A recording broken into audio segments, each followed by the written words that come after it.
حجت اللہ میں بحث یہ ہو رہی تھی کہ جن لوگوں پر اسلام نہیں پہنچا اور وہ لوگ کسی پہاڑ میں پیدا ہوئے یا کسی غار میں پیدا ہوئے یا پھر اسلام پہنچا اور ان کی اپنی زبان میں نہیں پہنچا، تو ایسے لوگوں کا حشر کیا ہوگا؟ اور یہ عرض کیا تھا کہ اشاعرہ ماتریدیہ میں اس بات کا اختلاف ہے، اور حنفی ماتریدی حضرات کا مطلب یہ ہے کہ کہتے ہیں وہ کم سے کم اللہ تعالیٰ کا قائم ہو، بس اسے اتنا پتا ہو کہ اس کائنات کو کسی نے پیدا کیا ہے، اور یہ معمولی سی معرفت بھی بس کافی ہو۔ اور اشعری فقہا جو ہیں وہ اس بات کو نہیں مانتے، اور اشاعرہ کہتے ہیں کہ اللہ کی معرفت جو ہے وہ عقل کے ذریعے حاصل نہیں ہوتی، اس کے لیے بھی نبوت ضروری ہے۔ اور حنفیوں میں بھی بہت سے حضرات اس طرف گئے ہیں۔ حضرت مجدد ارتسانی سرجی رحمۃ اللہ علیہ کی شہرت یہ ہے کہ بہت بڑے صوفی تھے، اس میں شبہ نہیں کہ تصوف میں ان کے دور میں ان جیسا کوئی آدمی شاید نہیں تھا، اور اللہ نے اپنی معرفت کا بڑا حصہ انہیں نصیب فرمایا تھا، اور ہندوستان پورے کی وہ آزادی اور اس میں دین کی حکمرانی اور دین کا غلبہ جو کئی صدیوں تک مزید آگے بڑھ گیا، اور مجدد رحمۃ اللہ علیہ کی مساعی جمیلہ کی اور ان کی کاوشوں کی یہ کا نتیجہ تھا جو لوگوں نے دیکھا۔ لیکن اس کے ساتھ ساتھ حضرت مجدد رحمۃ اللہ علیہ فقیر بھی بہت بڑے، اور ان میں کلام میں جب وہ کلام کی مباحث کرتے ہیں اپنے مکتوبات میں، تو پتہ چلتا ہے کہ اللہ تعالیٰ نے کیسا ایک مکمل آدمی دنیا میں بھیجا کہ تصوف، علم کلام، فقہ، تفسیر اور ان سب چیزوں میں اللہ تعالیٰ نے بڑا مقام انہیں دیا تھا۔ تو حضرت نے اس مسئلے میں ماتریدیہ کو چھوڑ کے اشاعرہ کا موقف اختیار کیا، اور حضرت فرماتے ہیں کہ مجھے نہیں سمجھ آتی کہ آخر ماتریدیوں نے یہ موقف کیسے اختیار کر دیا کہ اللہ کی معرفت کے لیے تنہا عقل کافی ہے۔ یہ ٹھیک ہے کہ عقل شریعت کے دلائل میں سے ایک دلیل ہے، اور عقل کے ذریعے ہم چیزیں ثابت کرتے ہیں، لیکن عقیدہ بھی اللہ کی ذات کا اقرار اور اس کی صفات کی معرفت، یہ اتنا بڑا عقیدہ ہے کہ اس میں عقل تنہا کام نہیں آ سکتی جب تک کہ نبوت ساتھ نہ ہو۔ یہ بحث اس سے پہلے گزر گئی۔ حضرت شاہ صاحب رحمۃ اللہ علیہ اب اس کے بعد کہتے ہیں کہ دیکھو دو چیزیں سامنے آتی ہیں۔ ایک چیز تو یہ سامنے آتی ہے کہ اللہ تعالیٰ کی معرفت کی سمجھ بوجھ حاصل ہونا، یا انسان کا اس بات کی گواہی دینا کہ اللہ ہے، اور پھر دوسری چیز یہ ہے کہ اعمال جو انسان کرتا ہے وہ اچھے ہیں یا برے ہیں، اس کی بنیاد اس پہ رکھنی ہے۔ یا تو آپ یہ کہہ رہے ہیں کہ اللہ کی معرفت ہے، اس کے بعد نماز پڑھنا، روزہ رکھنا، جھوٹ نہ بولنا، برائی نہ کرنا، غلط کام نہ کرنا، اور نیکی کے کام کرنا، یہ سب کا سب نبوت کے ساتھ مرتبط ہے، نبوت کے ساتھ اس کا ربط جڑا ہو۔ انبیاء علیہ السلام کہتے تھے کہ جھوٹ بولنا اچھی بات ہے، تو لوگ جھوٹ ہی بولا کرتے، اور یہ کہتے تھے کہ شراب پینا اچھی بات ہے، تو لوگ شراب نہیں پیا کرتے۔ اشاعرہ اسی بات کے قائل۔ ماتریدی اس طرف نہیں ہے۔ ماتریدی کہتے ہیں کہ اعمال میں خود خوبصورتی اور بدصورتی پائی جاتی ہے۔ نبوت نہ بھی ہو تو بھی ایک شریف آدمی اس کے لیے جھوٹ بولنا بڑا مشکل ہے۔ نبوت نہ بھی ہوتی تو بھی کسی کو کہنا کہ کسی کے مال پہ جائیداد پہ قبضہ کر لو اور اپنے ہمسایوں کے گھر پہ قبضہ کر لو، کوئی بھی نہ کرتا، اس لیے کہ شرافت کے خلاف ہے۔ تو وہ کہتے ہیں نبوت کی ضرورت تو پیش آتی ہے، لیکن ہم کلی طور پہ زندگی کے جتنے بھی اعمال ہیں ان تمام اعمال کو نبوت کے حوالے نہیں کرتے، بلکہ ہم کہتے ہیں کہ اللہ نے عقل اور شعور دیا ہے تمہیں، اس کی بنیاد پر بھی تم فیصلہ کر لیتے ہو، چاہے تمہیں رسالت کا پیغام پہنچا یا نہیں پہنچا، تم خود فیصلہ کر لیتے ہو کہ یہ کام کرنا ہے یا نہیں کرنا۔ اور اس کو شاہ صاحب رحمۃ اللہ علیہ نے آگے چل کے حجت اللہ میں ایک جگہ بڑی تفصیل سے بھی بیان کیا ہے، اور اس پر وہ کہتے ہیں کہ رسول اللہ صلی اللہ علیہ وسلم جب تشریف لائے ہیں تو انہوں نے عربوں کے پورے معاشرے کو نہیں بدلا۔ جو قوانین قدیم سے چلے آتے تھے اور اللہ کو یہ منظور تھا کہ قوانین اپنی جگہ پر رہیں، رسول اللہ صلی اللہ علیہ وسلم ہی چھوڑ دیے، اس لیے کہ انسان کو اللہ نے عقل دی ہے، شعور دیا ہے۔ مثلا اس میں 2-3 مثالیں آپ دیکھیے۔ یہ بات تاریخ میں آئی ہے کہ 10 اونٹ ایک آدمی کی دیت کی قتل ہو جاتا تھا، 10 اونٹ دے دیتے تھے، بس ٹھیک ہے، اگر آپ نے صلاح کرنی ہے تو 10 اونٹ پہ ہو جاتی۔ بس عبداللہ کی باری آئی، بس عبد المطلب نے نظر مانی کہ اگر ان کے ہاں اللہ تعالیٰ 10 بیٹے دے دے تو ایک بیٹے کو قربان کر دیں گے۔ اب جب عبداللہ کو قربانی کے لیے لے کے چلے تو ان کی بہنیں روئی، اور عربوں میں سب جو قبیلے میں ان کے تھے اجزا قربا پریشان ہوئے، اور اس کا تمہارا بیٹا بہت اچھا ہے، بس اس سے ذبح کر دو۔ تو انہوں نے کہا نہیں، میں نے نظر مانی ہے اور میں بیٹے کو ذبح کروں گا۔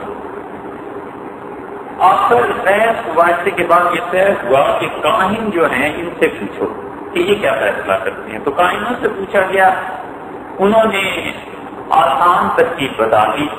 انہوں نے کہا ایک طرف عبداللہ کا نام ڈالو اور 10 اونٹ اور پرچی نکالو کیا نکلتی ہے۔ اگر عبداللہ کے نام کی پرچی نکلے تو 20 اونٹ بڑھا دے، 10 کی بجائے 20 کر دینا، پھر 30 کر دینا، پھر 40 کر دینا، پرچیاں ڈالتے رہے۔ ہر مرتبہ اللہ کا نام کرتا رہا اور سب کہتے رہے یہ اللہ کی طرف سے۔ آخر جب 100 اونٹ کی پرچی ڈالی تو وہ اونٹوں والی پرچی نکلا۔ تو عربوں نے کہا کہ اس کا مطلب ہے کہ ایک آدمی کی دیت خدا کے یہاں 100 اونٹ ہے، خدا چاہتا ہے کہ اگر تم سے قتل ہو جائے تو اس کے عوض میں 100 اونٹ پر صلح کرو یا 100 اونٹ دیا کرو۔ تو جو ان کی قدیم سے ایک قانون اور رسم چلی آ رہی تھی انہوں نے اس کو بدل دیا، اور آئندہ سے 100 اونٹ ایک آدمی کے عوض میں ہونے لگے۔ اسی لیے وہ جو روایت آئی ہے عیسائی وغیرہ میں ہر جگہ بسامت کے بعد میں کہ جب میت کا پتہ نہ چلے کہ کون اسے مار گیا ہے، محلے والے اس کے ان کے صبح ایک لاش دیکھی ہے، جنگل میں ایک لاش پڑی تھی، پتہ نہیں کون مار گیا، کیا ہوا ہے، تو شریعت اس پہ قسامت کے باپ کو بتاتی ہے۔ قسامت کا باپ یہ ہے کہ قرب و جوار کے محلے کے 50 آدمیوں کو جمع کر لیا جائے اور وہ اللہ کے نام کی قسم کھائیں کہ ہمیں اس میت کے بارے میں کوئی علم نہیں ہے کہ کس نے اسے قتل کیا ہے، اور پھر وہ قسم سے فارغ ہو گئے تو حکومت اس کی دیت ادا کر دے۔ وہ جو روایات جتنی آتی ہیں اس سے بھی پتا چلتا ہے کہ 100 اونٹ کی یہ تعداد متعین ہوئی تھی جب حضرت اللہ کا معاملہ یہ پیش آیا، اور اس کے بعد ابو طالب جو تھے اور عبد المطلب کی باقی جو اولاد تھی یہ 100 اونٹوں پہ فیصلے کیا کرتے تھے۔ اب رسول اللہ صلی اللہ علیہ وسلم کا دور آ گیا تو آپ نے 100 اونٹوں کی اس دیت کو بالکل تبدیل نہیں فرمایا۔ تبدیل اگر کرنا ہوتا تو حقیقت میں اللہ کرتا، کیونکہ حقیقت میں شریعت اور قانون کو بنانے والا اللہ ہے، نبی صلی اللہ علیہ وسلم اس کو نافذ کرنے والے ہیں. حضور صلی اللہ علیہ وسلم اپنے پاس میں شریعت نہیں بنا سکتے. نبی کریم صلی اللہ علیہ وسلم یہ نہیں کہہ سکتے تھے کہ 100 کی بجائے 101 اونٹ ہوں گے یا 99 اونٹ ہوں گے. وہ تو جو کچھ بھی کہتے تھے اللہ ہی کی طرف سے ہوتا تھا.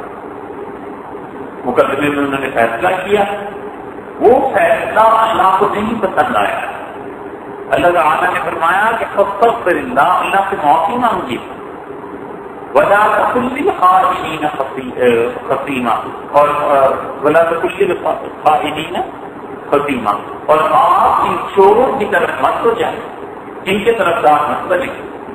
فیصلہ کرنا تھا رسول اللہ صلی اللہ علیہ وسلم نے، اور قریب تک اس یہودی کا ہاتھ کٹ جاتا اور فیصلہ ہو جاتا. اللہ نے وحی نازل فرما دی. اس سے پتہ چلتا ہے ان چیزوں سے بہت دلائل ہیں اس کے. ہمارے زمانے میں یہ جو جن حضرات کا تعلق بریلوی فقہ سے ہے، انہوں نے بہت کتابیں اس موضوع پہ لکھتی ہیں اور ساری احادیث کچھ جگہ جمع کر دی ہیں. ان احادیث سے پتہ چلتا ہے کہ رسول اللہ صلی اللہ علیہ وسلم کو اختیار تھا، جیسے چاہتے شریعت بنا لیتے. حنفی فقہا نے جو اصول کی مباحث لکھی ہیں، فتح القدیر ابن حمام رحمۃ اللہ علیہ وغیرہ نے، انہوں نے صاف اس بات کو لکھا ہے کہ شریعت اللہ ہی بناتا تھا، اللہ ہی بتاتا تھا، رسول اللہ صلی اللہ علیہ وسلم کے مطلب نہیں تھا. اور جتنی احادیث اور آیات میں یہ پتہ چلتا ہے کہ رسول اللہ صلی اللہ علیہ وسلم نے شریعت بتا دی ہے، بنا دی، تو وہ آنن پانن وحی ہے، اللہ کی طرف سے دل پہ الہام ہو جاتا تھا. ایسی چیزیں تھی تب بتا دیتے.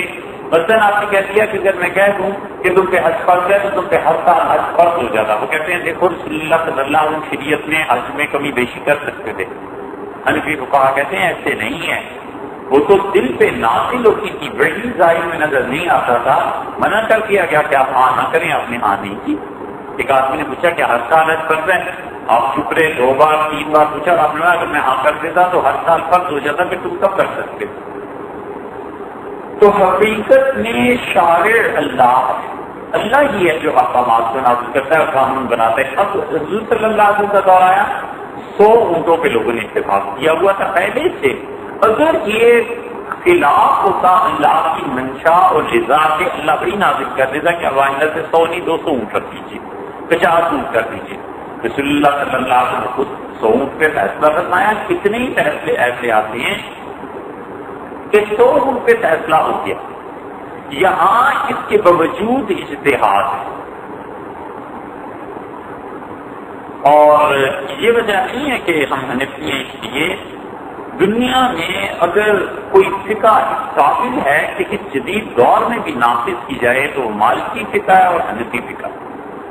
اس لیے کہ مالکی فقہ اسپین میں، فرانس میں، افریقہ میں اس کے مطابق فیصلے ہوتے رہے، وقت تبدیل ہوتا رہا، ساتھ ساتھ ان کے علماء اجتہاد کرتے رہے حکومت کی سطح پر. ورنہ چھوٹا موٹا اجتہاد، نماز، وضو، روزہ، طہارت کے مسائل اس میں تو ہر جگہ ہی رہا ہے. لیکن حکمرانوں کو جو مسائل پیش آتے رہے، اس میں اجتہاد یا مالکیوں نے کیا یا حنفیوں نے کیا. اب حنفیوں کو دیکھیں، 100 اونٹ کی دیت امام ابو حنیفہ رحمۃ اللہ علیہ مانتے ہیں کہ 100 اونٹ دیں گے. امام یوسف رحمۃ اللہ علیہ مانتے ہیں، امام محمد رحمۃ اللہ علیہ مانتے ہیں. امام ابو یوسف رحمۃ اللہ علیہ کہتے ہیں جتنے پہ تمہارا آپس میں معاہدہ ہو جاتا ہے بس وہی چیز ہے، اور یہ سب سے آسان چیز. 100 اونٹ کی قیمت اب دیکھ لیں 1,00,000 1,50,000 روپیہ. آدمی کہتے ہیں 1,50,000 تو میں نے کیا کرنا ہے، بندہ مارا گیا، اس کی وجہ اس سے بھی قتل کرو. وہ کہتے ہیں 10 لاکھ لے لو اور ہماری جان چھوڑو، ہمارے آدمی کو نہ مارو. وہ کہتے ہیں 15 لاکھ لیتا ہوں، 20 لاکھ لیتا ہوں. جس سے فیصلہ ہو جائے. امام یوسف رحمۃ اللہ سے قاضی رہے نا ساری زندگی، تو اس لیے وہ ان مسائل کو سمجھتے تھے. انہوں نے کر دیا فیصلہ، انہوں نے کہا بس جو آپ نے رکھا آدمی یہی میرے قانون لکھا ہے. تو اس لیے اصل میں شارع اللہ اور رسول اللہ صلی اللہ علیہ وسلم کی مرضی بتاتے ہیں کہ کیا چیز اللہ کو پسند ہے، کیا چیز اللہ تعالیٰ کو ناپسند ہے. تو شریعت نے اس 100 اونٹ کو قائم رکھا. شاہ رحمۃ اللہ آگے چل کر یہ بحث دیکھتے ہیں، بڑی لمبی تفصیل سے کرتے ہیں، اور وہ کہتے ہیں کہ اس کا مطلب یہ ہے کہ رسول اللہ صلی اللہ علیہ وسلم ساری چیزوں کو نہیں تبدیل کیا، بلکہ جو چیزیں اللہ کی منشا اور مرضی کے خلاف تھی انہیں تبدیل کر دیا. اس کی ایک اور مثال دیں، اس میں دونوں پہلو آ جاتے ہیں. فتح مکہ کیا اس سے بھی بہت پہلے اسلام کے بالکل آغاز کے دور میں نکاح کے 8 طریقے رائج تھے، اور یہ عرب 8 طریقوں پر نکاح کرتے تھے قریش کے علاوہ. اور وہ نکاح یہ تھا مثلا ایک بچہ پیدا ہوتا تھا اور کاہن کو بلاتے تھے اور اس سے پوچھتے تھے یہ کس کا بچہ ہے، تو کاہن اس کے پاؤں دیکھ کے ہاتھ دیکھ کے بتا دیتا اسلام کا بچہ ہے. وہ عورت اسی کی طرف بچے کو منسوخ کر دیتی تھی، وہی اس کا شوہر کا نام لاتا تھا، یہی بچہ اس کی اولاد سمجھا جاتا. کاہن کی بعض چیزوں پہ متعلق رسول اللہ صلی اللہ علیہ وسلم تعجب کا اظہار فرمایا، اور یہ کاہن عربوں کے کوئی معمولی لوگ نہیں ہوتے تھے، ساری زندگی کہانت میں گزری ہوتی تھی. تو عائشہ رضی اللہ عنہ کہتی ہیں گھر تشریف لائے تو ہنس رہے تھے، میں نے کہا کہ کیا وجہ ہے؟ آپ نے فرمایا ابھی زید میں گلی میں باہر بیٹھا ہوا تھا تو زید گزرے، تو ان کے پاؤں ریت پہ لگ گئے، ننگے پاؤں چل رہے. پھر آپ کے اور اسامہ گزرا، پھر اس کے بعد لاں عربوں کا کاہن گزرا، تو میرے سامنے جب آیا وہ پاؤں دیکھتا رہا اور پھر اس نے کہا یہ تو پہلے باپ گزرا ہے پھر بیٹا گزرا ہے، باپ اور بیٹے کے پاؤں ملتے جلتے. یہ کاہنوں کو ایسی مہارت، وہ چیز دیکھتے تھے اور اس سے پال لیتے تھے، بہت زیادہ ان عربوں میں یہ چیز تھی. تو کاہنوں کے ذریعے ایک نکاح کا طریقہ تھا. ایک نکاح کا طریقہ یہ تھا کہ عورت دیکھتی تھی بچے کو اور جس کے ساتھ نسبت جوڑتی تھی بس یہ نکاح بعد میں ہوتا تھا اور بچے کی ولادت پہلے ہو جاتی تھی. یہ طریقہ تھا، یہ ان کے ہاں نکاح سمجھا جاتا تھا. حضور اکرم صلی اللہ علیہ وسلم نے ایک بچے کو دیکھا جس کے باپ کے بارے میں شبہ تھا کہ کون ہے، تو آپ نے اس کی پنڈلیاں اور اس کے پاؤں دیکھ کے فیصلہ فرمایا. آپ نے کہا کہ فیصلہ قانونی طور پر الگ تھا، قانونی طور پہ آپ نے کہا کہ جس گھر میں پیدا ہوا ہے انہیں کا بچہ ہے، قانونی فیصلہ الگ تھا. اور بچہ کیا تھا؟ حضور اکرم صلی اللہ علیہ وسلم کا سالہ. اور سسر نے یہ دعویٰ کیا کہ بچہ میرا ہے، کسی اور نے کہا یہ میرا ہے کیونکہ اس باندھی کے یہاں پیدا ہوا ہے.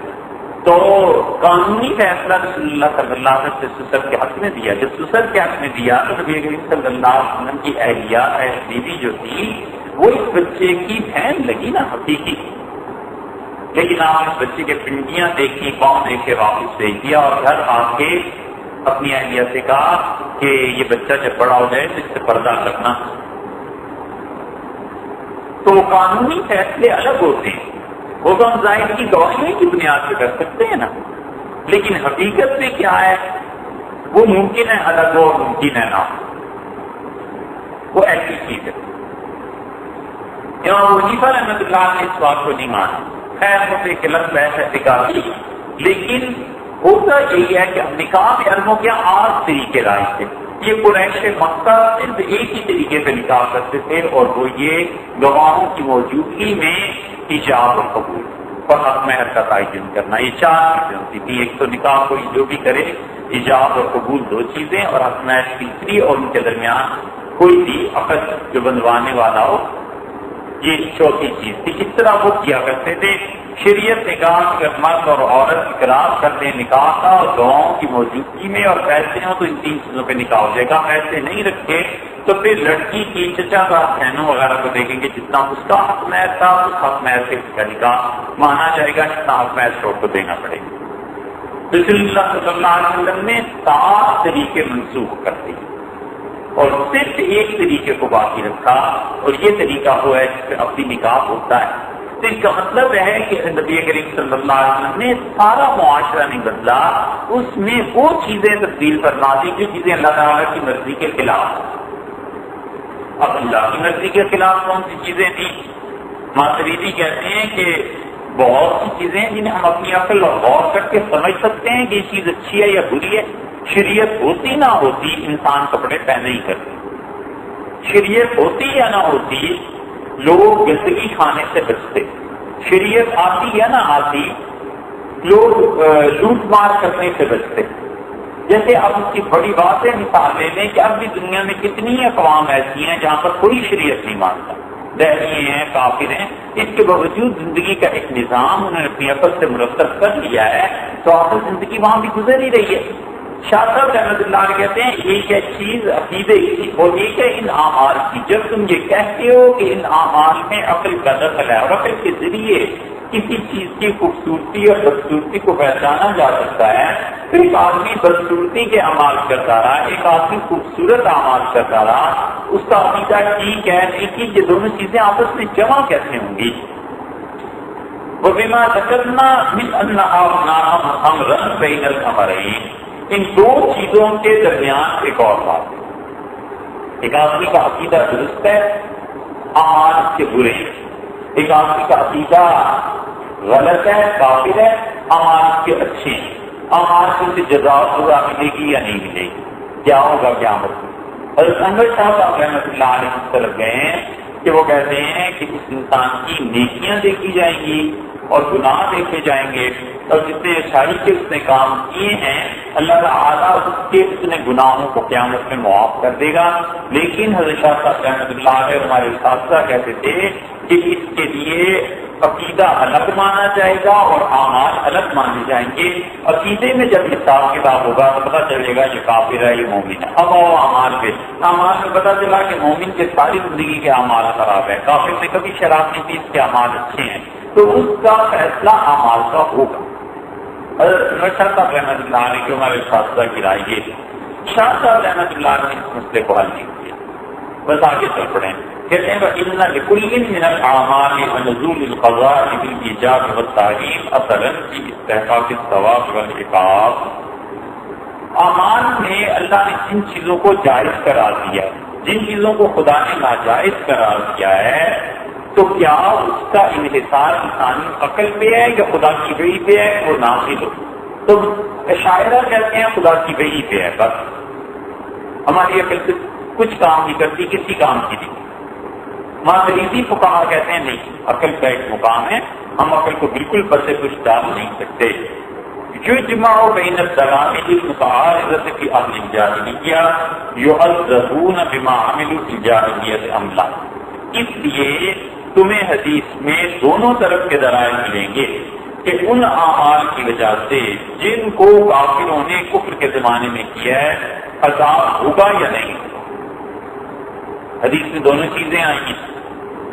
حضور اکرم صلی اللہ علیہ وسلم نے فرمایا، ایک آدمی سے ابن ماجہ کی روایت میں آتا ہے، آپ نے فرمایا تم جس قبر کے پاس سے بھی گزرو نا تو اسے یہ بشارت دینا کہ جہنم اس کے لیے تیار ہے، ہر قبر والے مشرک کو بشارت۔ دوسری طرف دیکھیں تو جنہوں نے اس زمانے میں کفر میں نیکی کے اعمال کیے تھے، حکیم ابن حزام رضی اللہ عنہ حاضر، اور ان کی رشتہ داری بھی تھی خدیجہ رضی اللہ عنہ کے حوالے سے رسول اللہ صلی اللہ علیہ وسلم سے، انہوں نے عرض کیا کہ اللہ کے رسول زمانہ جاہلیت میں اتنے نیکی کے اعمال کیے میں نے، اس پہ تو آپ نے اسلمت علی ما اسلمت، یہ جو اللہ نے تمہیں اسلام کی توفیق دی ہے نا، یہ انہی نیکیوں کی وجہ سے دی ہے جو تم نے زمانہ جاہلیت میں کی۔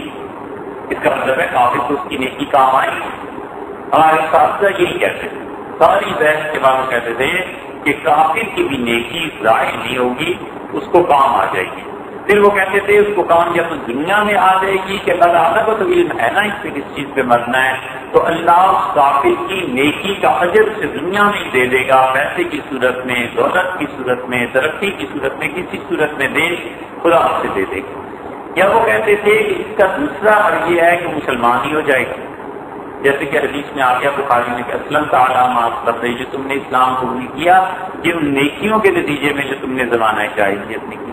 اور تیسرا وہ کہتے تھے کہ قیامت میں کٹوتی ہو جائے گی، اس نے جتنے گناہ کیے، شراب پی، کوئی اور کام کیے ایسے، ادھر سے اس کی نیکیاں دیکھ لیں گے کہ انسانوں کے لیے اتنے اچھے اچھے اعمال کیے، وہ معافی ہو جائے گی۔ اور حقوق العباد کے سلسلے میں بھی بعض حضرات کا خیال یہ ہے کہ اس نے ظلم کیا تھا دنیا میں، یہ چیز کی، اتنے لوگوں کو قتل کر دیا، اس کافر کی نیکیاں جب انصاف سے دیکھی جائیں گی تو اس نے دنیا میں اتنے لوگوں کو قحط سے بچا دیا، اتنے لوگوں کی مدد کر دی، تو پھر آپس میں ان کے اعمال کو جوڑ کے خدا فیصلہ کر دے گا. لیکن شاہ صاحب رحمۃ اللہ نے اس میں کوئی ذکر نہیں کیا. کہتے ہیں کہ جاہلیت کے دور میں جو انہوں نے نیکی کے کام کیے ہیں اس میں کیا انہیں نفع ہوگا یا نہیں ہوگا. شاہ صاحب رحمۃ اللہ کہتے ہیں دونوں کو خود ہی ملا لو. تو اساتذہ ہمارے اس طرح کہتے تھے کہ کافر کو اس کے نیکی کے اعمال کا نفع ہو، اور یہ بہت قریب ترین چیز ہے.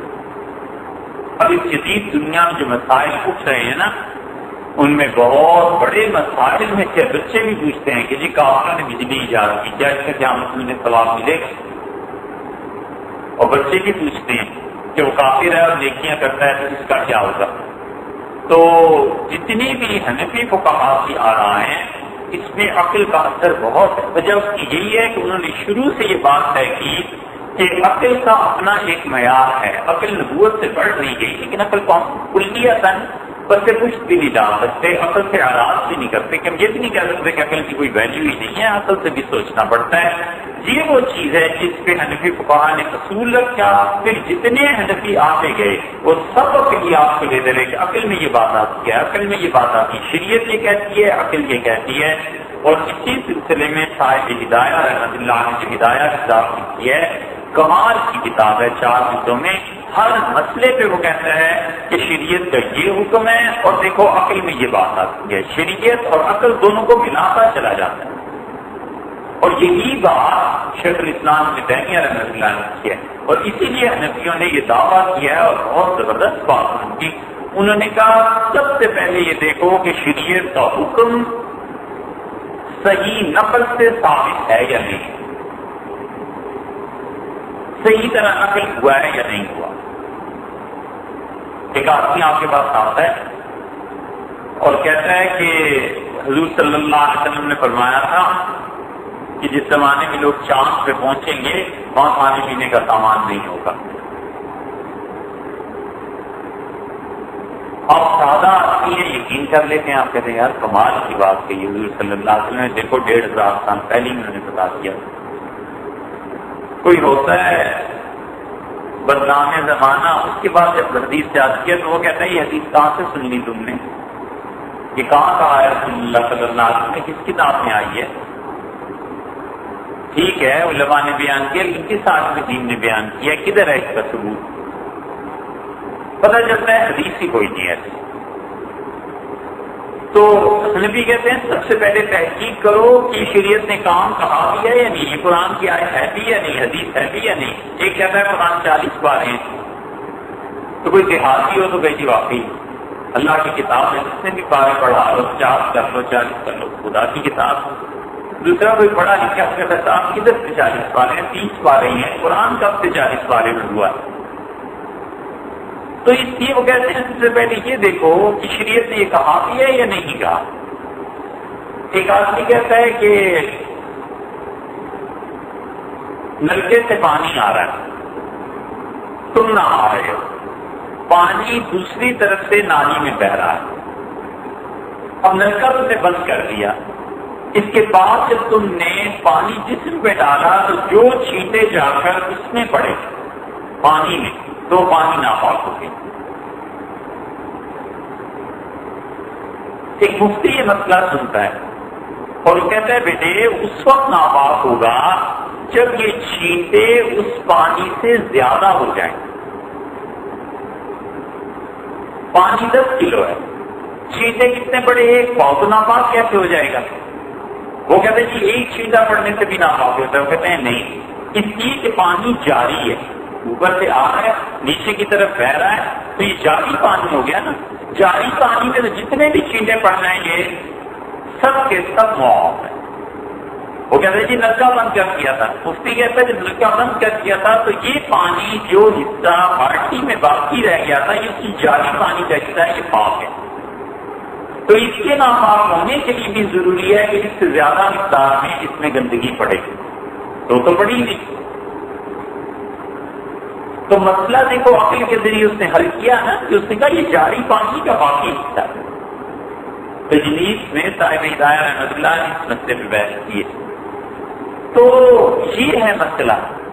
تو کہتے ہیں سب سے پہلے حنفی فقہا کہتے ہیں دیکھو شریعت نے بات بتائی بھی ہے یا نہیں، ایسی نہ لے لو، شریعت نے بتائی ہے ٹھیک ہے اب مان لی، اب اس کے بعد عقل سے سوچو تو کہتے ہیں پورے اسلام میں کوئی ایسا مسئلہ نہیں ہے جو نقل کے اعتبار سے صحیح ہو اور عقل بھی اپنے ٹھکانے جگہ پر ہو تو عقل اس کو رد کر دے۔ عقل بھی ٹھیک ہونی چاہیے، نقل بھی ٹھیک ہونی چاہیے، عقل بھی ٹھیک ہونی چاہیے۔ اب عقل تو ایسی ہے کہ وہ کہتا ہے کہ بہتر سے بہتر چیز، کوالٹی کی ٹاپ کی چیز ہونی چاہیے زندگی میں۔ ہم کہتے ہیں بات صحیح ہے لیکن کرنے والا کون ہے؟ پتہ چلا وہ چرس پیتا رہتا ہے، تو جو چرس پیتا رہتا ہے اس کے تو اپنی عقل ٹھکانے نہیں ہے، وہ بات صحیح بھی کرے تو اسے پتہ ہی نہیں بات کرنی ہے یا نہیں کرنی۔ گھر جاتا ہے تو کہتا ہے شدت سے چھٹانا دو، تو اس سے کوئی پوچھے کہ کما کے کتنا لائے ہو، گھر میں پیسے کتنے آتے ہیں، تمہیں کیسے سب سے اچھا کھانا پکایا جا سکتا ہے، خود سوچو۔ وہ کہتا ہے نہیں کھانا اچھا ہونا چاہیے، پھر 10 آدمی کو جمع کر لے تو لوگ یہی کہیں گے نا کہ اگر اس کی ماری گئی چرس پی کے نشہ کر کے کسی بھی وجہ سے۔ اور یہ بات حنفی فقہا نے بہت اس کو لکھا ہے۔ طلاق کے جتنے مسائل ہمارے یہاں آتے ہیں نا، ان میں بہت سے ایسے لوگ ہیں جن کی تفصیل نہیں کی جا سکتی مگر ڈپریشن کے مریض ہوتے ہیں، اور فقہا نے اس پہ پوری بحث کی ہے کہ ڈپریشن کے مریض کی طلاق واقع ہوگی یا نہیں ہوگی۔ ادب اور احترام کے ساتھ ان مفتی حضرات سے کہنے کو جی چاہتا ہے کہ اس کو بھی پڑھنا چاہیے، اس آدمی کی حالت کو بھی دیکھنا چاہیے۔ اب تو جو آتا ہے ہم لکھ دیتے ہیں 30 طلاق، بس دوسرے ہی اس کو طلاق ہو گئی۔ حنفی فقہا نے اس پہ لکھا ہے کہ کسی انسان پر مایوسی کی کیفیت تاری ہو جائے، اب وہ کس درجے تک مایوسی اس کی پہنچ جائے، وہ کہتے ہیں کہ اس صورت میں طلاق واقع نہیں ہوگی۔ لیکن یہ پرانے کہتے تھے جنہوں نے انسانی نفسیات کو بھی غور سے پڑھا تھا، اب نہ وہ پڑھتے ہیں نہ جب پڑھتے ہیں۔ یہاں تک سنا ہے کہ اردو کے فتاوی دیکھ کے فتوے لکھتے ہیں انا للہ و انا الیہ راجعون۔ اگر مفتی اصل مصادر جو ہیں ان سے رجوع نہ کر سکے اور میں اردو ہی کے فتوے دیکھ کے، تو آخر یہ مشورہ کس نے دیا ہے کہ اس میدان میں اترے بھی؟ فتویٰ دینے کی اگر ضرورت ہی کیا پیش آ گئی؟ اللہ اللہ کرو، کوئی اور کام کرو، ہزار کام ہے۔ تو اصل مصادر جو ہیں فقہا کے اور اصول کی جو کتابیں ہیں اس میں بڑے بڑے عقل مند لوگ تھے، وہ کہتے تھے غصہ کس حد تک جائے گا تو طلاق کا حکم نہیں ہوگا۔ وہ انسانوں کی ضروریات کا خیال رکھتے تھے نا، تو کہتے ہیں حنفی فقہا بڑے یعنی دعوے سے یہ بات کہتے ہیں کہ جو عقل صحیح ہے اور نقل بھی صحیح ہے، کہتے ہیں دونوں آپس میں مل جاتے ہیں۔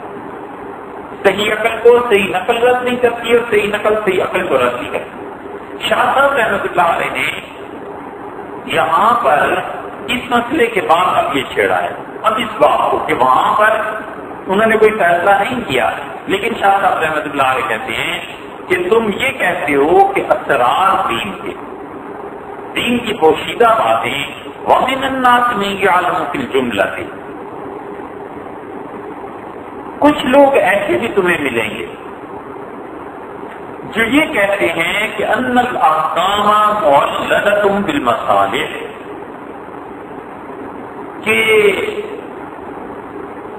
اللہ تعالیٰ نے جتنے بھی احکامات دیے، اللہ نے جتنے بھی حکم نافذ کیے، احکام جتنے بھی ہیں ان میں حکمتیں نکالی جا سکتی ہیں۔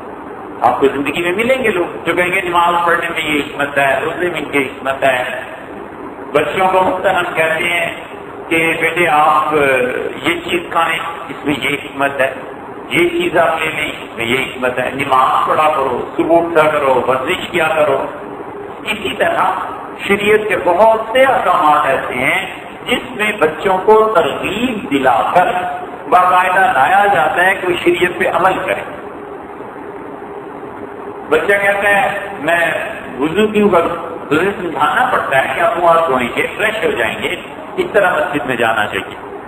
یہ ایک اپنے پاس سے بات ہے، چاہے وہ صحیح ہے لیکن ایک بات ہے۔ شاہ صاحب رحمۃ اللہ علیہ کہتے ہیں وَأَنَّ الْأَعْمَالَ يَتَرَتَّبُ عَلَيْهَا الْأَجْزَاءُ مِنْ جِهَةٍ قَوْمِهَا ثَابِتَةٌ مِنْ حِيَةِ الْإِنسَانِيَّةِ، شریعت کے احکامات میں بہت سے لوگ بعض لوگوں میں ایسے ملیں گے جس کی درجے میں یہ بات مانتے ہیں کہ شریعت کے کاموں میں حکمتیں ہیں، اور اعمال کی جزا، عمل کے ثواب کا ملنا وہ اس طرح ہوتا ہے کہ آدمی کے نفس کی کیفیات کیا، اور وہ آدمی اپنے نفس کی کن کیفیات کے ساتھ نیکی کرتا ہے، سب لکھو گے وسط ہو، اور یہ ایسی دل کی کیفیات ہوتی ہیں جن سے انسان کا نفس سمجھتا بھی ہے، بگڑتا بھی ہے۔ کما اشار نبی صلی اللہ علیہ وسلم، جیسے کہ رسول اللہ صلی اللہ علیہ وسلم نے فرمایا ہے کہ الجسد مضغۃ، دیکھو انسان کے جسم میں گوشت کا ایک ٹکڑا ہے، اذا صلح الجسد كله، جب یہ گوشت کا ٹکڑا ٹھیک ہوتا ہے تو سارا جسم ٹھیک ہو جاتا ہے، اور رسول اللہ صلی اللہ علیہ وسلم یہ خراب ہوتا ہے، فقط الجسد كله، تمام جسم خراب ہو جاتا ہے، اور یہ فرق اور کیا کوئی دل۔ شاہ صاحب رحمۃ اللہ علیہ نے تمہید باندھی ہے اس بات کی کہ شریعت میں اثرات جو ہیں، احکامات جو ہیں، اس کے پیچھے جو مسئلے ہیں، جس بات کی وجہ سے انہوں نے یہ کتاب لکھی ہے، وہ کہتے ہیں اس کے بعد لوگوں نے اعتراضات کیے۔ پھر وہ اس طرف چلے ہیں کہ بعض لوگوں کو یہ بات سمجھ میں تو آتی ہے کہ شریعت کے ہر کام میں کوئی نہ کوئی اللہ کے کام میں مصلحت ہوتی ہے، لیکن یہ جو بڑے بڑے فوائد ہیں وہ کہتے ہیں اعمال کی جزا آدمی کو ملتی ہے کہ دل کی کیفیت کے ساتھ۔ خلاصہ ساری گفتگو کا یہ، اور تاریخ میں یہ حدیث سے آئے ہیں کہ رسول اللہ صلی اللہ علیہ وسلم نے فرمایا جب آدمی کے دل کی حالت ٹھیک ہوگی تو اس کا جسم صبرا رہے گا، دل کی حالت خراب ہوگی جسم خراب ہو جائے گا۔ تو جسم سے جو اعمال کرتا ہے اس سے پہلے دل کی کیفیت کو بھی دیکھنا چاہیے کہ دل کی کیفیت کیا ہے۔ مثلا ہم ایک آدمی کو دیکھتے ہیں بڑی خوشی سے نماز پڑھتا ہے، صبح اٹھتا ہے، فریش ہوتا ہے، وضو کرتا ہے، بڑے اطمینان سے رکوع اور سجدہ کرتا ہے، کوئی اس کو فکر نہیں ہے، آقا نہیں ہے، قرض کا بوجھ نہیں ہے، اولاد کے معاملے میں نہیں ہے، پریشانی نہیں ہے، کوئی بیمار نہیں ہے گھر میں، سب چیزوں پہ خدا کا شکر ادا کرتا ہے، اس کی نماز کی کیفیت۔ اور ایک آدمی جس کو 50 باتیں سوچنی ہے، رات کو وہ سوئے ہی 2 گھنٹے ہے، اور مشکل سے مصیبت سے اٹھا ہے کہ نماز پڑھے، اسی طرح نماز سر سے اترے اور جلدی سو جاؤں، اس آدمی کی کیفیت میں یقیناً فرق ہے دل کی حالت میں۔ جب دل کی حالت میں فرق ہے تو جزا پر بھی فرق پڑے گا۔ جزا بتائی یہ سمجھ میں آتی ہے کہ اس سے اچھی طرح نماز پڑھی اسے اللہ تعالیٰ زیادہ جزا دے، ثواب زیادہ ملے، جس نے بندگی سے نماز پڑھی اس سے کم ثواب ملے، اور اس کے برعکس بھی ہو سکتا ہے، اس لیے کہ اس نے قربانی زیادہ کی، نیند کو قربان کیا، اپنی راحت کو قربان کیا، اللہ کے لیے قربانی زیادہ کی، تو آپ اسے نفی میں لیں، اسباب ملے، پازیٹو سائڈ میں، نیگیٹو سائڈ میں، مگر دل کی حالت جو ہے وہ انسانی اعمال میں بہت مؤثر ہے، بہت اثر دکھاتی ہے۔ ایک آدمی کی دل کی کیفیت یہ ہے کہ اس کے سامنے قصیدہ پڑھ دو اس کی شان میں، جتنی مرضی جو مرضی تعریف کر دو اس کو کوئی پرواہ نہیں، وہ کسی اور گمان میں مگن ہے۔ اور ایک آدمی سے 2 جملے کہہ دو پھر 4 کام چاؤ کرا دو، وہ تو پھول کے کپا بن جاتا ہے نا کہ اتنا اچھا مجھے لوگوں نے کہہ دیا۔ اب ان دونوں کے اعمال میں فرق ہے، کچھ کہہ لو، کوئی تعریف کر لو، وہ تو چکنا کھڑا ہے، صاحب ہے کہ بالکل اپنی جگہ سے ہلتے ہی نہیں، سارے لوگ مل کے تعریف کریں، صاحب ایسے ایسے سفا بڑھا دے، تو کہتا ہے نا وہ تو رسول ہے جس کے تحت پڑھانی ہے، جتنی مرضی تعریف کرو بچوں، مگر مجھے پتا ہے کہ مسافہ پڑھا۔ اور ایک ہے اس کے پاس جاتے ہیں 10 آدمی مل کے اور کہتے ہیں ہاں جی بالکل سر کی تنخواہ بڑھا تو بڑا خوش ہوتا ہے۔ تو دونوں کی اصل میں نفس کی کیفیت میں فرق ہے نا، اس فرق کی وجہ سے جو ثواب اور عذاب مرتب ہوگا اس کے بھی فرق پڑے گا۔ رامپور میں ایک شادی تھی اور بہت سے بزرگ جمع تھے. تو وہاں عید احمد صاحب گنگوئی رحمۃ اللہ علیہ بھی تھے، مولانا قاسم نانوتوی رحمۃ اللہ علیہ بھی تھے، مولانا یعقوب صاحب نانوتوی رحمۃ اللہ علیہ بڑے اساتذہ موجود تھے. تو کسی نے حضرت گنگوئی نور اللہ عنہ سے عرض کیا کہ حضرت آپ نے تو عام سادہ سے کپڑے پہنے اور مولانا قاسم صاحب کو دیکھیں اتنے زبردست کپڑے، اتنے اچھے کپڑے پہنے، تو آپ ان کو کیوں نہیں کہتے کہ وہ بھی آپ کی طرح سادہ ہی ہو جائے؟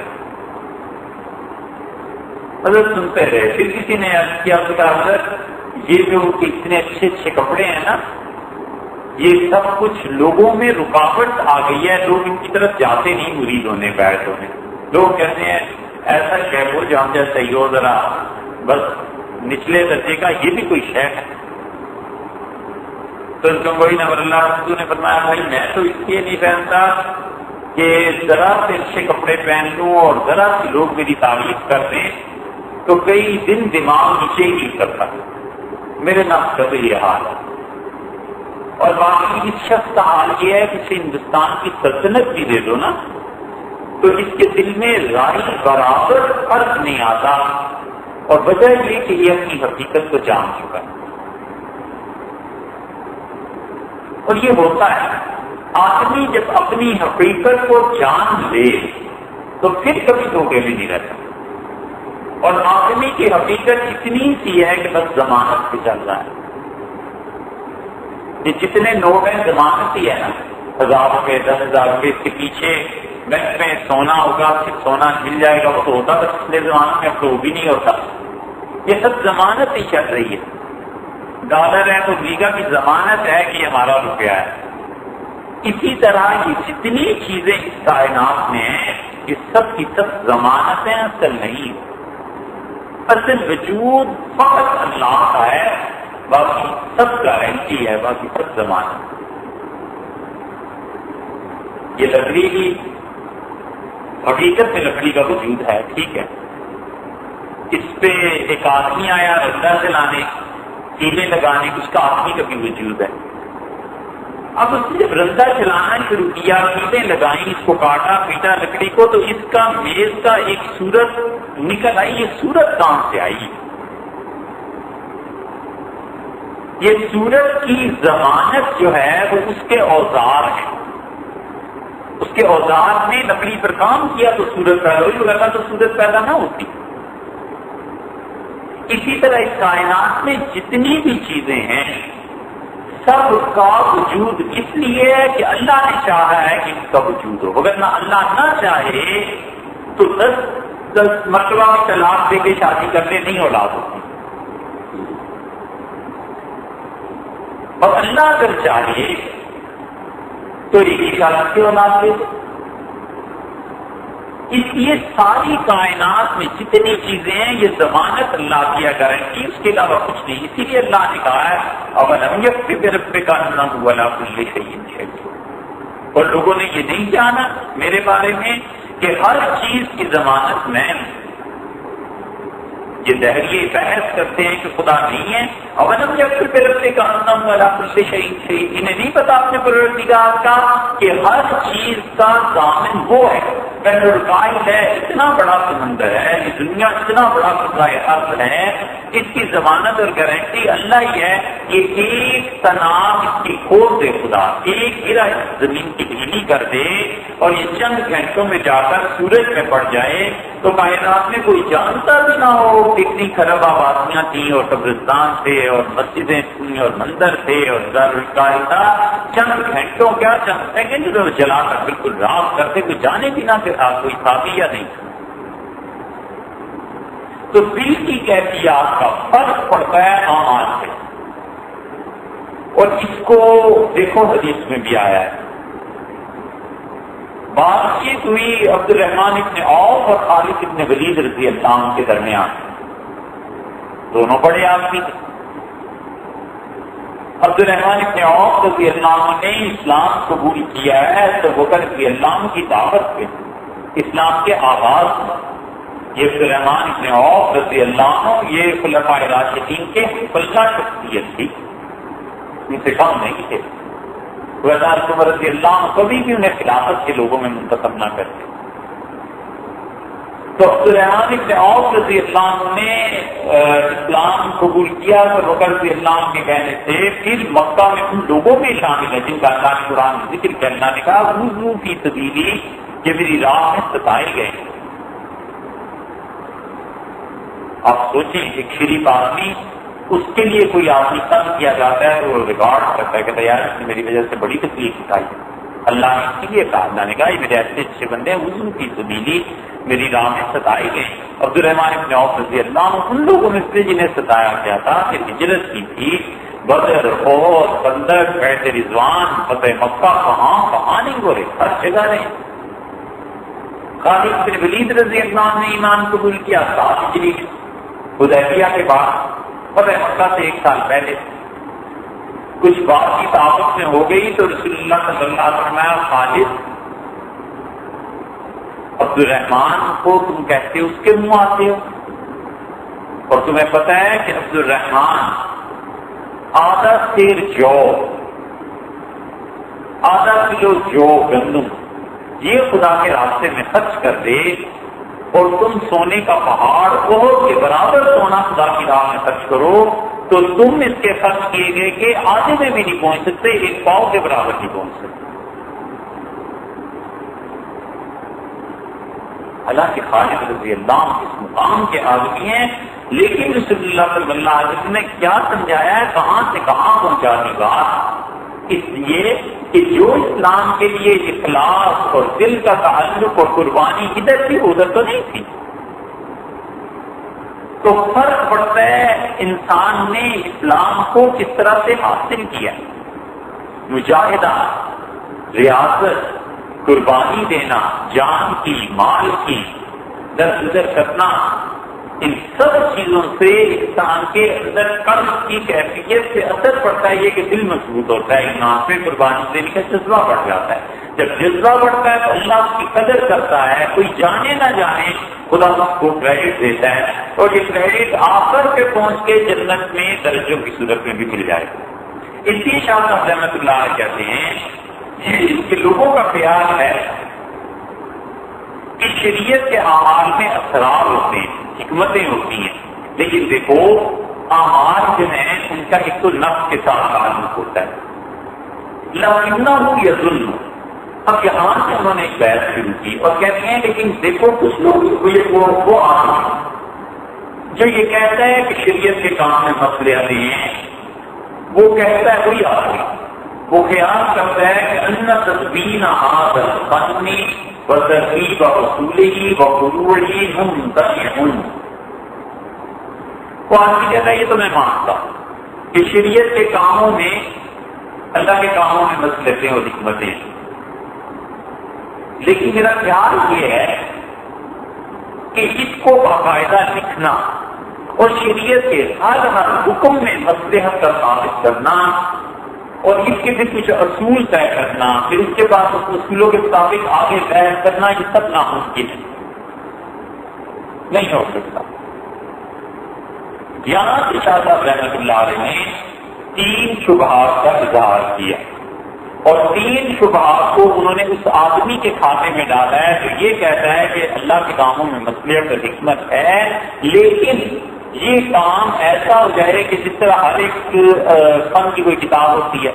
مثلاً آپ حدیث پڑھتے ہیں تو شروع کرتے ہیں ایک جگہ سے آخری چیپٹر تک بتاتے ہیں. اردو آپ بچہ پڑھنا شروع کرتا ہے تو الف با تا ثا سے شروع کرتا ہے اور آخر پہ پہنچتے پہنچتے وہ جملے لکھنے لگتا ہے. ایسی ہر فن کی کتاب ہوتی ہے، میڈیسن کی کتاب ہوتی ہے، ڈاکٹرز پڑھنا شروع کرتے ہیں پھر ہوتے ہوتے وہ کتاب تک پہنچتے ہیں کہ یہ میڈیکل کا فن کیا. اسی طرح کوئی ایسی کتاب جس میں اصول سے لے کے فروعات تک، بڑے بڑے کاموں سے لے کے شریعت کے چھوٹے چھوٹے کاموں تک بحث ہو، وہ کہتا ہے ٹھیک ہے اللہ کے کام میں مسئلے ہیں لیکن میں نہیں سمجھتا کہ لکھا جا سکے، ایسی کتاب نہیں ہو سکتی.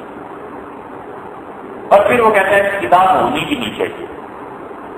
ایک تو ہو نہیں سکتی، دوسرا کہتا ہے ہونی بھی نہیں چاہیے. کیوں؟ شاہ صاحب رحمۃ اللہ نے 3 جملے کہیں.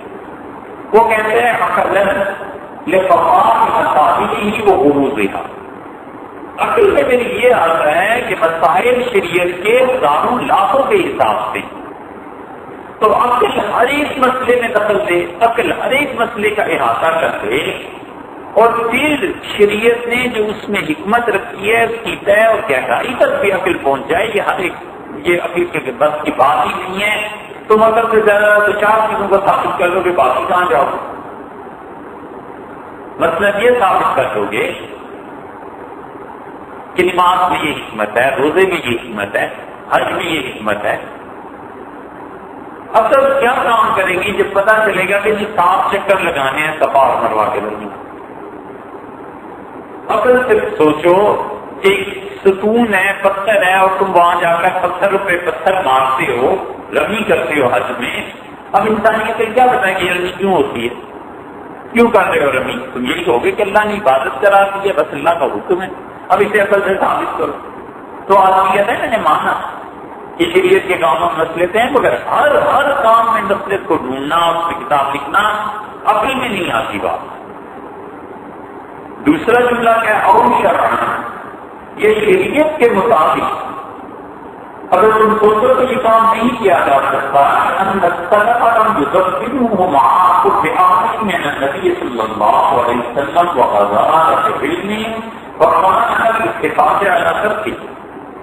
اس لیے کہ اس سے پہلے یہ کتابیں لکھی ہی نہیں گئی۔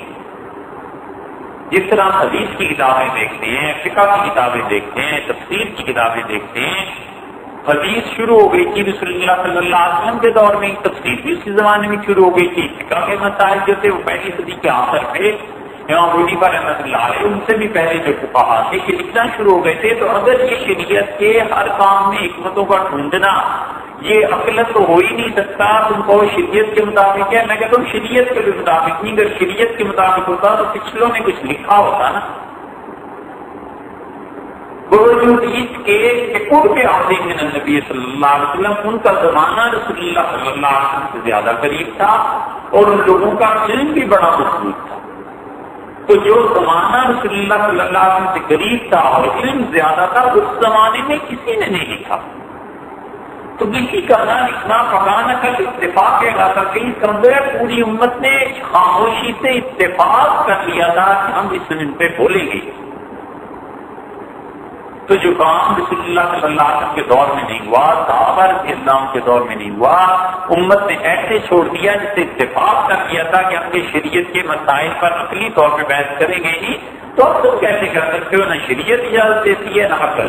اور یہ پھول اور تیسری بات یہ کہتا ہے کہ لئی حقیقت پینے کی فائدۃ محفظۃ بہ، صاحب اس علم پہ لکھنے کو کچھ فائدہ بھی نہیں ہے۔ اس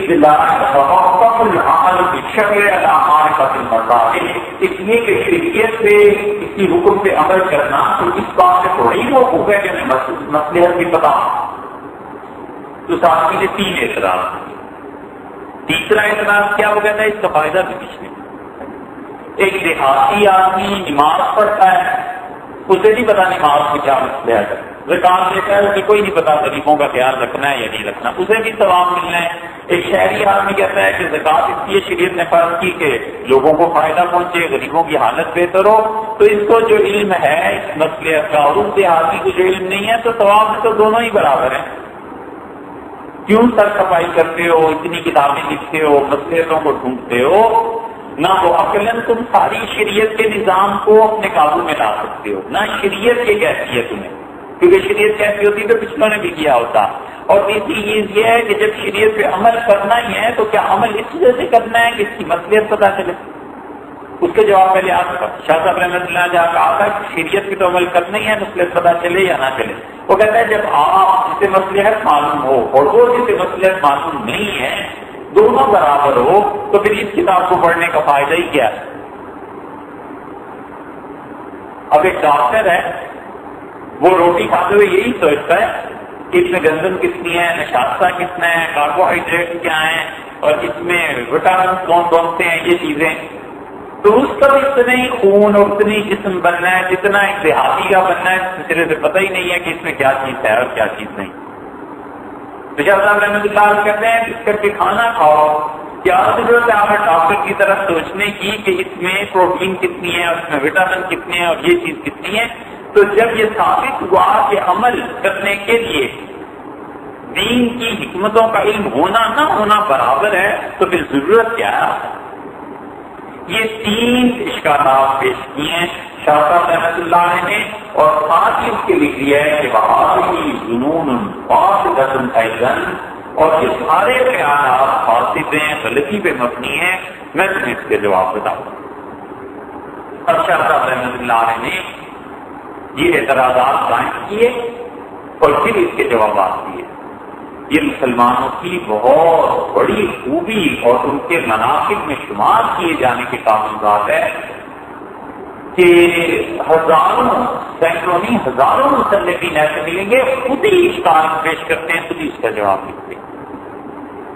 وہ جانتے تھے نا اس حکمت کو کہ ہماری کتاب عوام میں جائے گی تو لوگ اس پہ یہ اعتراض کر سکتے ہیں، تو خود ہی کہتے ہیں کہ تم کہہ سکتے ہو یہ اعتراض، میں اس کا جواب دیتا ہوں۔ ممکن ہے لوگ اس کو پڑھیں اور لوگ مجھ پر اعتراض کریں تو میں تمہیں بتاتا ہوں اس کا جواب کیا۔ شاہ صاحب رحمۃ اللہ نے ہر طرف سے گھیر دیا، شریعت کے اعتبار سے بھی، عقل کے اعتبار سے بھی، کہ کل کو کوئی عقل کا استعمال کرے، شریعت کا استعمال کرے تو ممکن ہے میری کتاب حجت اللہ فارغ کو کہے کہ اس کے لکھنے کی ضرورت ہی کیا ہے۔ حجت اللہ جنہوں نے پڑھ کیا اور نہیں پڑھی نماز تو انہوں نے ایک ہی طرح پڑھ لی ہے، ثواب بھی سب کو ایک ہی جیسا ملنا ہے، تو آپ اس کو لکھا۔ شاہ صاحب رحمۃ اللہ علیہ فرماتے ہیں یہ سارے کے سارے جنون جو ہیں، یہ سارے خیالات باطل ہیں۔ اور پھر شاہ صاحب رحمۃ اللہ علیہ نے اس کے جوابات شروع کیے ہیں۔ جو پہلا اعتراض ہے نا کہ عقل میں ہر چیز نہیں سنبھال سکتی، اس کا جواب حضرت نے تھوڑا دیا ہے، اور جو باقی 2 اعتراضات ہیں اس پہ حضرت نے 6-7 جوابات آگے دیے، وہ انشاءاللہ